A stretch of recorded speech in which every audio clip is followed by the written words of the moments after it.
starting off with talk about a very practical thing, and that is some examples on lead generation beyond the basic.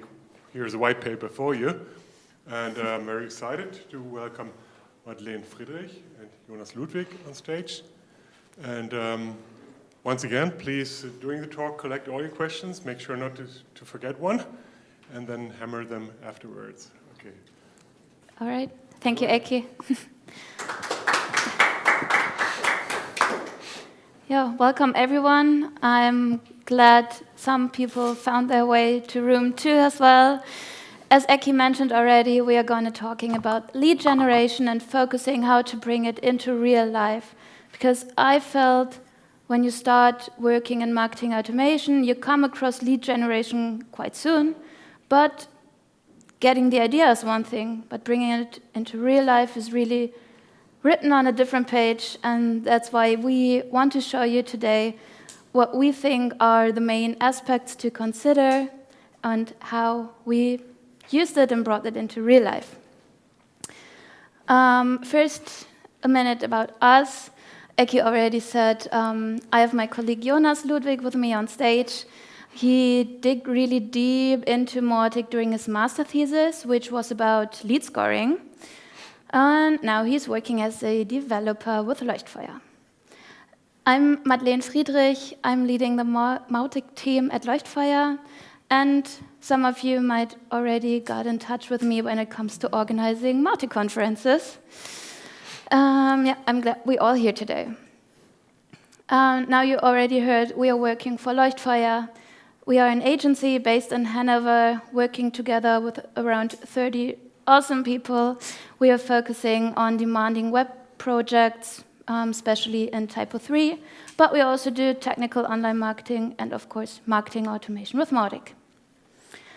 And now I'm going to hand over to Jonas first to hear some basics about lead generation. Thank you.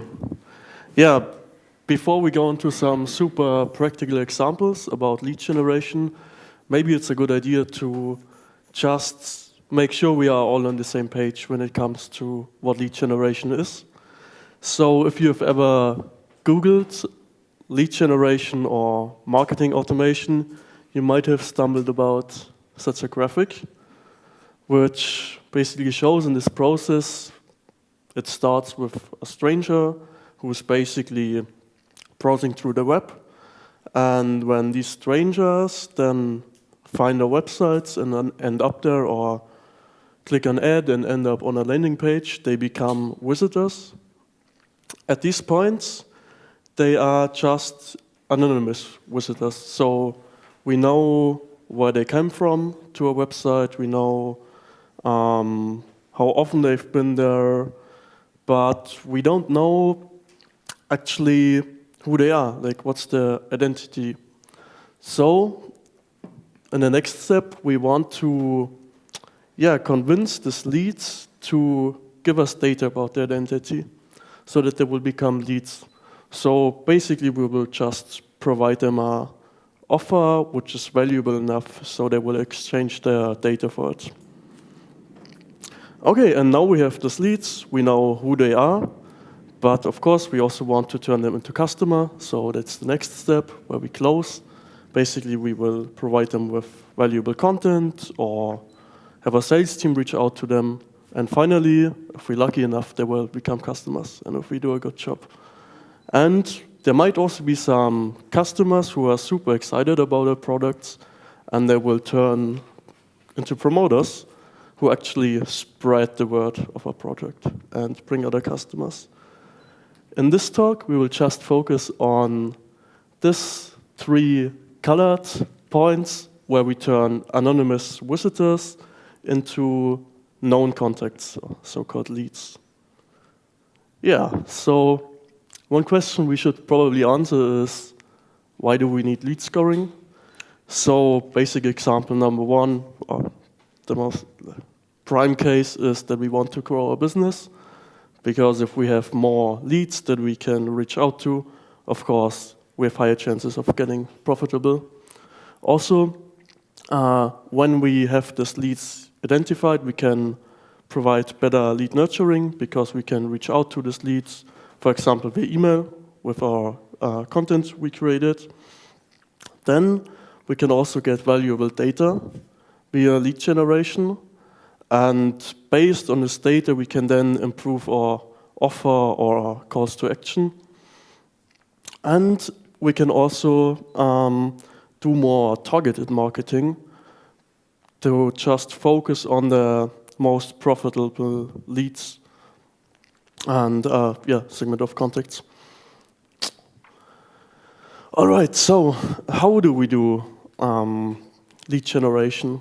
Basically, it's a wise idea to start with a strategy workshop.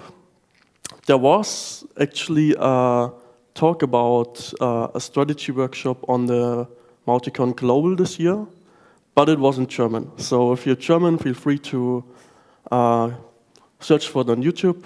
You'll find it for sure.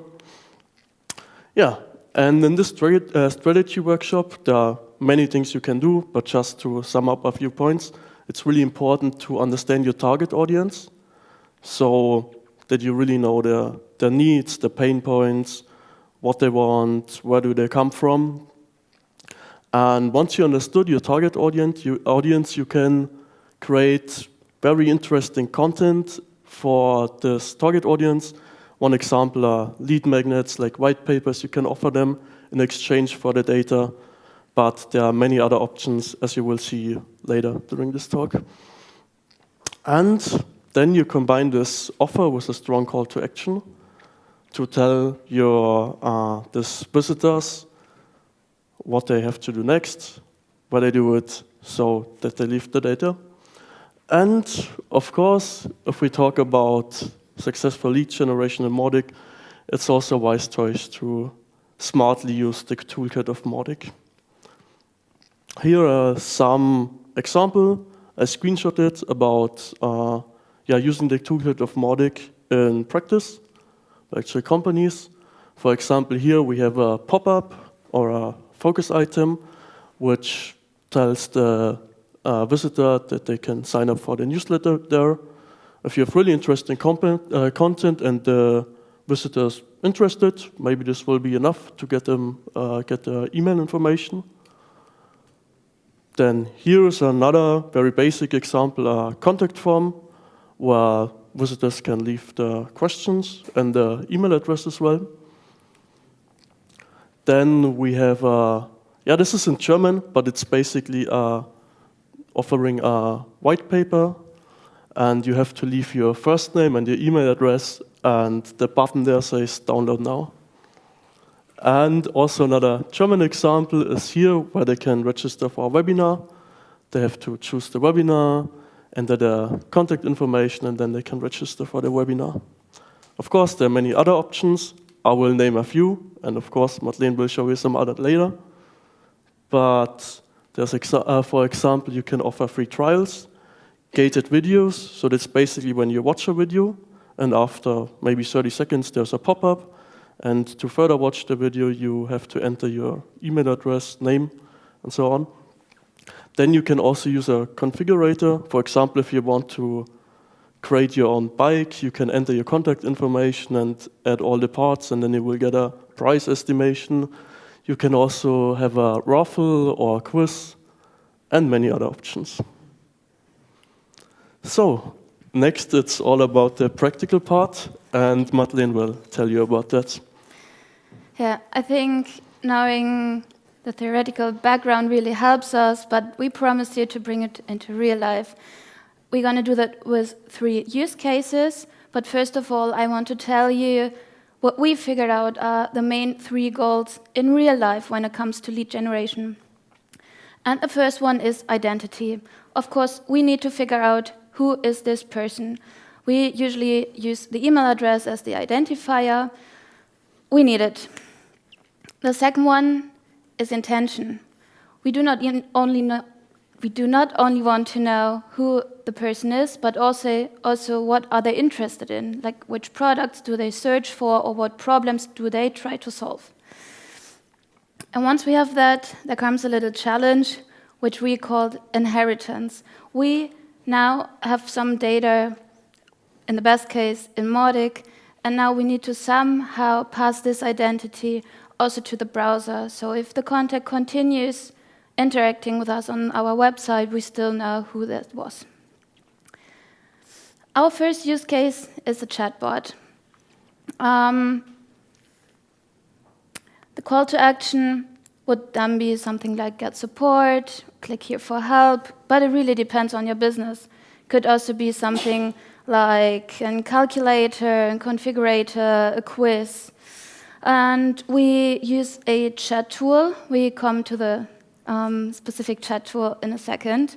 We embed it into our website and have a predefined flow which collects information along the way. All right, so this is what this flow could look like.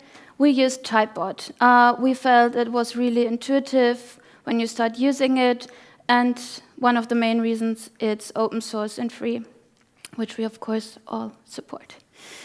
So here's a very streamlined flow. There we could have used conditions and asking more questions, and then we embed it into our website, and then there happens the first page hit. Could be on this site, for example. What happens is we set a cookie, and with this cookie, our contact gets identified in Mautic. We all know now the IP address and what they did on our website, where they clicked, but that's it for now. But our call to action was strong enough, and they started interacting with the chatbot, so they give us at first their email address. Now you may be asking yourself, like, why are you asking for the email address as the first question? We need the email address first because that's going to be our identifier in Mautic. And then if we collect more data, we can pass it over to Mautic and always pass the email address with it, so we know in Mautic which context needs to be merged.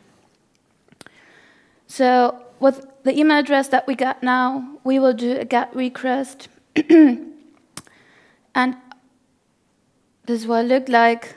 We called the control GIF, which we're going to talk about a bit later, and passing the parameters like email. In this example, that creates the noun contact. Now I told you that I will ask for the name as well, so the chat continues.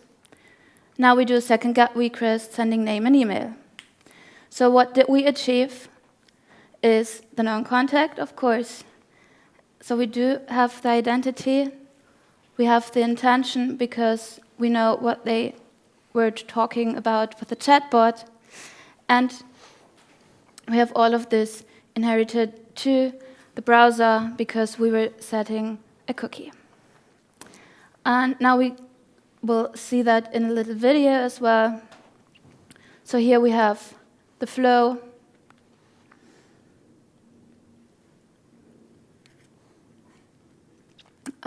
Here we see the first GET request, which is executed on client and has the parameter email. The second one will have first name and email, so we can merge the contact in Mautic. Now we start interacting on the website.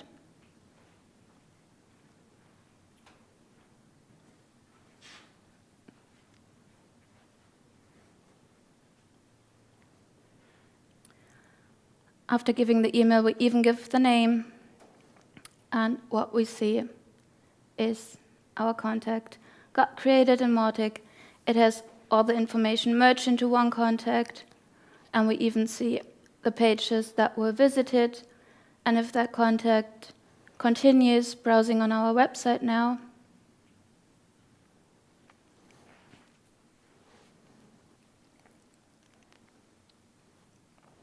we will even see the pages on this contact now.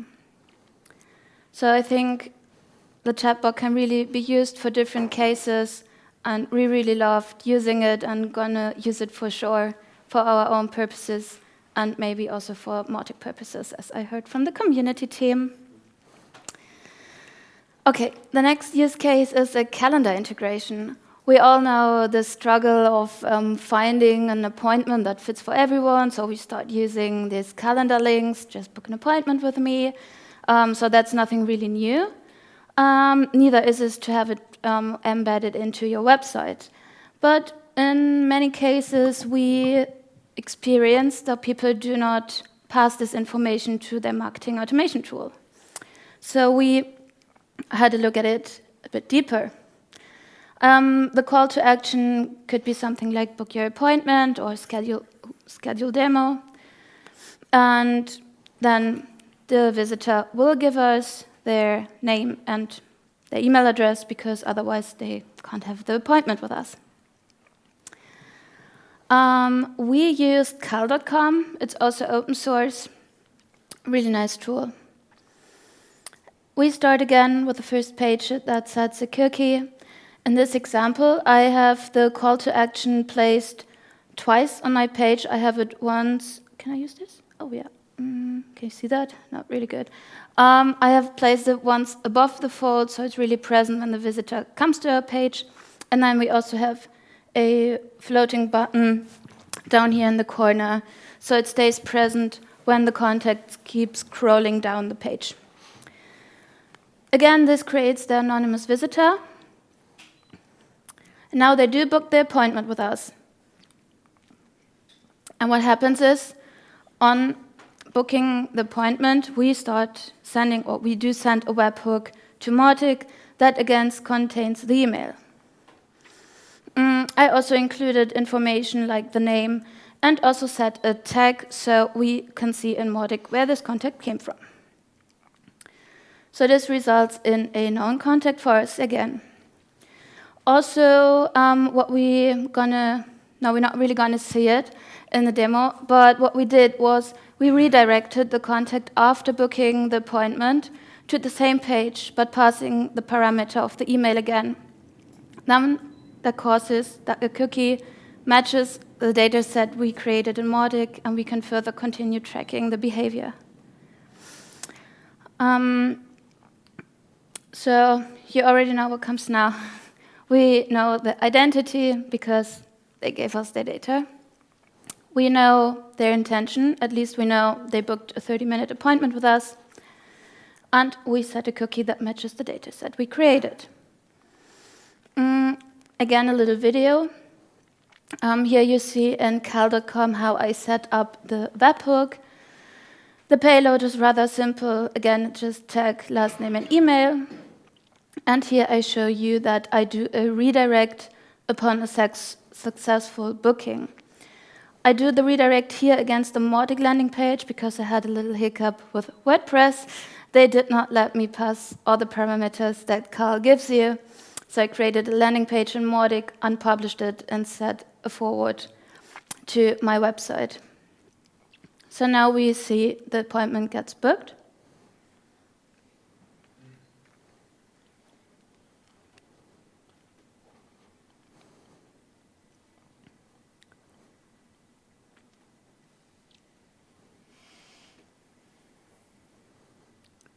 We did not feel the redirect, so the contact won't notice.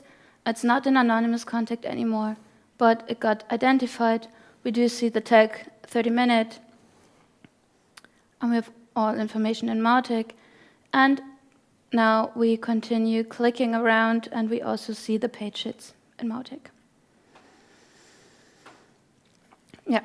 Last but not least is a use case that maybe does not really sound like lead generation to you, but let's think about what Jonas told us again. Lead generation really means turning an anonymous visitor into a known contact, and that's exactly what happens during user login as well. So that's why we felt this use case is really nice to show.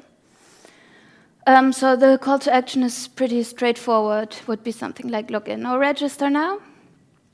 And yeah, the login does have two functions, I would say. It's, on the one hand, it's a technical purpose that the contact needs to do to access a certain area.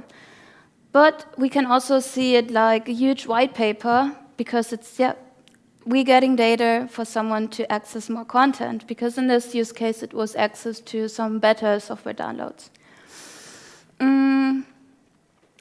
So again, first page hit on our website that got tracked with a cookie, and the anonymous visitor is created a Mautic.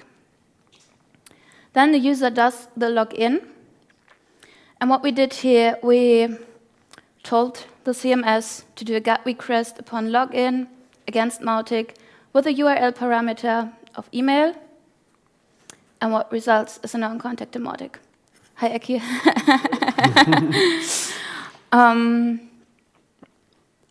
Yeah, so we know the identity, we know their attention, and we have it inherited because we already have a cookie. Now you heard me talking a lot about cookies, and there's something we need to talk about, but I forgot the video. So let's have a look at the video first. That shows the user login again.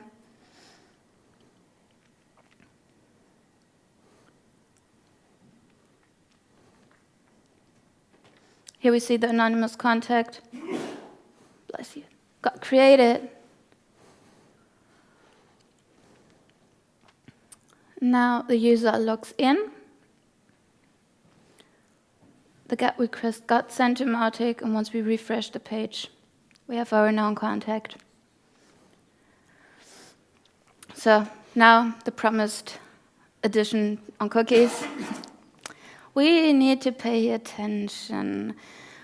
What happens is that we are sending requests against our Mautic that contains information like email, but can contain many more information, and we can basically update any field that is set to publicly updatable in Mautic. But what happens is, when that contact is known already in Mautic and has a cookie, we can accidentally overwrite contact data, which we, of course, would not to happen. So we need to be really careful here, and we personally in our agency felt we need a little more logic here, because that's way too risky and we cannot use it like this in real life. So if we do use cases like we showed here, that sends requests and sets cookies, we always need to check if the existing cookie that we have and the identity our contact has are matching. If they are not matching, we need to set a new cookie. It sounds like a bit complicated, maybe. It was complicated to think all about it now, but don't worry, you have not to worry about it, because we wrote a plugin for it. It's called Leuchtfeuer Identity Sync. It's publicly available on github.com/leuchtfeuer/Mautic Identity Sync. You can use it on your Mautic system whenever you do use cases like we showcased, to make sure you're not overwriting and losing contacts. Okay, now we have all our contacts in Mautic. We know who they are, we know what they wanted to do, and we can track them. So Jonas, what are we going to do with them? Yeah, that's what I'm going to tell you next. So basically, as we see in the slide of the beginning, we covered the whole process of lead generation now, but of course there comes something after lead generation, and that's next step, turning them into customers. It's not really part of this talk, but we want to have a quick look at what you could do next, little preview. So we gathered a few points. First of all, once these are known contacts, you got their email address, maybe even the phone number or the social media, then you can build a relationship across all these channels you have. You can provide them some contact and whatever. You can also target this content, because you have information where they came from. You can segment them, and then you can provide them with really targeted content. Next, you can gain even more insights by monitoring these leads, because, of course, as we know, we made them trackable, so we will see which pages they visit and further action. And we can use this to gain further insights And what we can do based on these insights is, for example, to score them or to qualify them. This is basically the process when you have a lead, you track them, and yeah, based on the actions you can see, okay, now they are kind of sales ready, or well, these leads are not sales ready yet, and then you can provide them with some specific calls to action, or yeah, have the sales team, for example, reach out to them. I actually had a talk this year on the Global Mauticon about lead scoring, so also feel free to search it on YouTube. And yeah, so these are some examples how you can turn your leads into customers. Now let's have a quick look at our key findings of this talk, at our learnings. So what did we do? First of all, we talked about lead generation basics, so just that we were on the same page. Maybe you didn't learn anything there, that's also fine. And then we talked about the 3 pillars of lead generation, or the goals of lead generation. These are basically capturing the intention of the leads, their identity, and also to make them trackable. That's the part inheritance. And after that, we had a look at 3 very practical examples. One was the chatbot, the other one was using a calendar tool for lead generation, and the last one was using a user login. Sorry. Yeah, so that was basically your talk. So are there any questions? Yeah. Thank you very much. So in terms of a CRM, at what point would you be looking to integrate that? So I think you mentioned once the lead becomes sales ready, and I know there's this concept of marketing qualified leads and sales qualified leads. Do you synchronize this data to a CRM so the sales team can take over, or does the sales team look at what's in Mautic? Mm-hmm. So basically, for example, on this last slide, I mentioned, where was it? Yeah, for example, we have this part of lead scoring, which is basically the point where sales and marketing meet. So there's a good point to integrate all this stuff. So you can, in my talk, I mentioned you can figure out, you can qualify your leads, you can, and for example, if a lead becomes a marketing qualified lead, you can push them to the CRM. And of course, you can also get data from the CRM. So I would say that's, yeah, right after lead generation, you should already start integrated. I have a question too. Mm-hmm. You already mentioned that this also works for identifying existing business to figure out what they are doing on the website and what you might help them as well. So how does that tie in with CRM, or how would you implement that? Mm-hmm. Let me just think a second. So I would say it's the same. Maybe I didn't get it right, so correct me.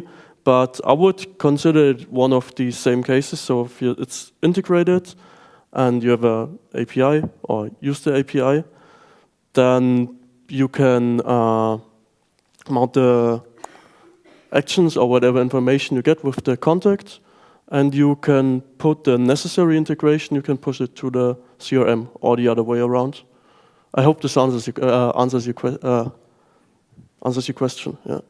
Yeah, totally. Yeah, it's both ways. Adrian. Thanks. Well, thanks again for the talk. It's amazing. I have a question about the chatbot example you used. I think the difficult part with lead generation is always to provide enough value that the contact will actually give you the email address. So the perceived value that you get from whatever is behind it, like the PDF, or in your case, the chat value. What did you actually use there? Maybe I missed it, but what was the promise you gave them? If you give me your email address, if you chat with me now, you will get this in return. Mm-hmm. Yeah, there are many options. Do you want to answer it, or should I? Sorry. I can step in if it doesn't work. So in this use case, it was more like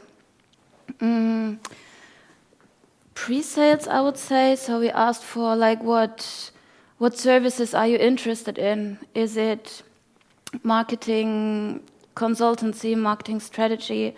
And then we offered to contact them. So it was, yeah, kind of a contact form, but with a chatbot.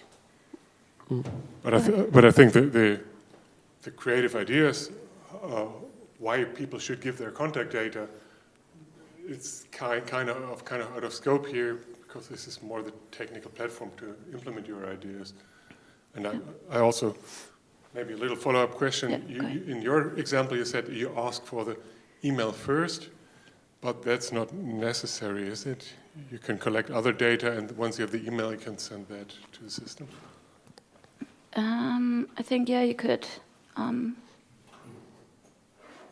Actually, I'm not 100% sure if you could still match it. If you execute it on client, I think you could, yes, because then we have the cookie streamlined. I think I've seen that set up. Yeah. Okay.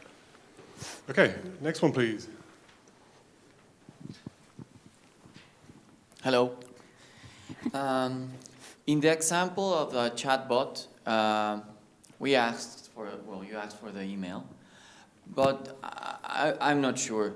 In terms of compliance with GDPR, I think, at what point and how much can you use that information? Because, okay, this is a two-part question, because you got the email first, and you already know something about that contact. I don't know if that's okay already. But then you have the email, and you will try later, I think, on one stage to push or communicate, or yes.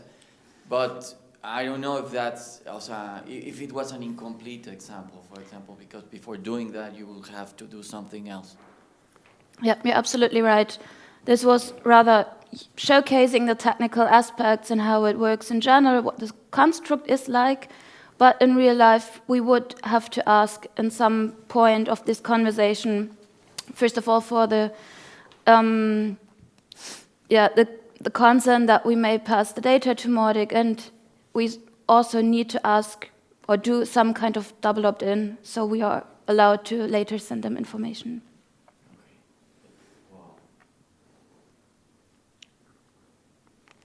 Of course, depending on the country where you are at, but it's in Europe, yeah. Can I ask a quick clarification question? Depends. Can you maybe point out once again the difference between the regular tracking pixel that we have in Mautic and the thing that you've been using? Yeah. So in some examples, you saw me using the M tracking GIF, which is the Mautic core feature, and the M control that comes with our Leuchtfeuer Identity Sync plugin, and that has this extended cookie checking logic if the contact is already known or not. If nothing else, people could use the M tracking GIF thing. Would that work? It does work. Yes, it does work, but of course, as I told you, you should pay attention what you're doing. What else do we have?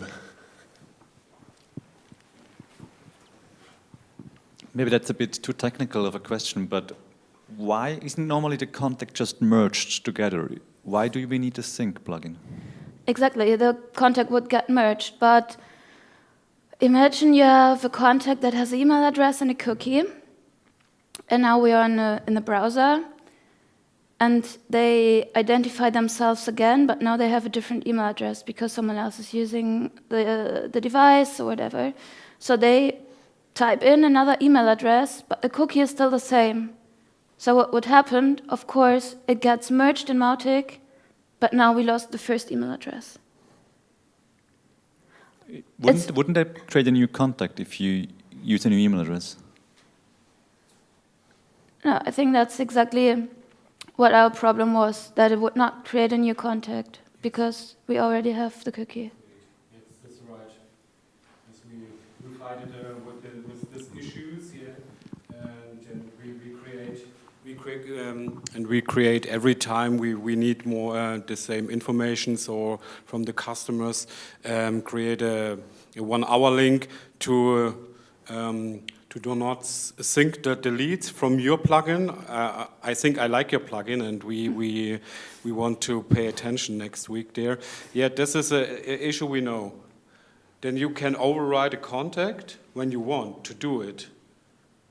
But it's a hacker can do something else, and you have to save your applications from this with an additional double opt-in or something else. Yeah. Yeah, in fact, there's a number of situations that can show up and it gets complicated, but that plugin tries to solve it in the best possible way. Okay, do we have more questions? Again, sure. One important thing, you said it's the technical, it's really cool, but the GDPR, it's very important. I work for federal in Germany for the Bundesagentur für Arbeit. It's the greatest public agency in Germany, and we have so much laws and the ideas about the chatbot, that's really cool for us, or at iCal integration. The first thing when we have ideas is to go to the privacy department and talk half a year. This is one of the 80% of our work. But with this technique, it's all possible. But we need to check it against our GDPRs.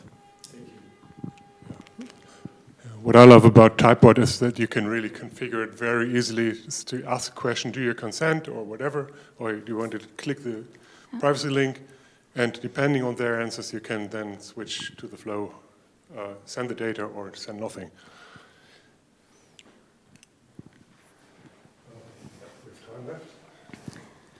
So just bringing this back to, if you have 2 people in the same organization who are registering as leads, but let's say hypothetically one is marketer and one is a technical person, how would you look at using some of that insight of, oh, you've got an interest here, you've got an interest here, to then bring that into the conversations or understanding of these clients, leads? Cool. So we're talking about the step after lead generation, right? I guess after lead generation is easier because they're in the CRM, right? Mm-hmm. But before they're in the CRM, if you've got 2 people from the same organization. Mm-hmm. Well, first of all, if there are 2 persons, they have 2 cookies, if they're not using the same laptop, and we had 2 contacts created in Mautic. They do have the same IP address maybe, but there are 2 contacts in Mautic. And we see one is maybe having a look at marketing things and the other at technical things. So we know there are 2 different contacts. But if we now want to bring it to the company, I would really recommend you to have a talk to Acculator, because we just introduced a whole new section to Mautic, how to do like marketing for companies. That's called account-based marketing. Yeah? Thank you. So we have time for one more question. Anybody? Okay, in that case, I want to thank you very much, Madeleine. Thank you very much, Jonas. Fantastic talk. Thank you.